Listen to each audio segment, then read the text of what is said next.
अमरावती जिल्ह्याच्या दर्यापूर तालुक्यात काल रात्रीच्या सुमारास मुसळधार पावसाने हजेरी लावली होती। काल सकाळपासूनच सर्वत्र अतिमुसळधार पाऊस सुरू होता।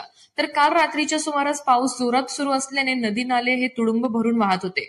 तर संपूर्ण शेतामध्ये सुद्धा नदीचे स्वरूप पाहायला मिळाले। या दरम्यान दर्यापूर ते अमरावती मार्गावरील लाखापूर फाट्याजवळून काही अंतरावर असलेल्या रस्त्यावरील मोठ्या पुलावरून गेल्या 4 तासांपासून पाणी वाहत असल्यामुळे वाहतूक सुद्धा विस्कळीत झाली होती। याच पुलाच्या नाल्याच्या मध्यभागी थिलोरी येथील शेतमजूर सहदेव बेंदाजी थोरात हे आपल्या बकऱ्या घेऊन शेतामध्ये चरण्यासाठी शेतामध्ये गेले होते।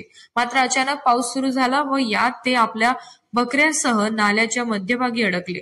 सहदेवराव थोरात हे घरी परत न आल्याने गावातील काही लोकांनी शेताकडे जाऊन पाहिले असता सहदेवराव थोरात हे नाल्याच्या मध्यभागी अडकल्याचे लक्षात आले। गावकऱ्यांनी त्या ठिकाणी मोठ्या प्रमाणात पाहण्यासाठी गर्दी केली होती।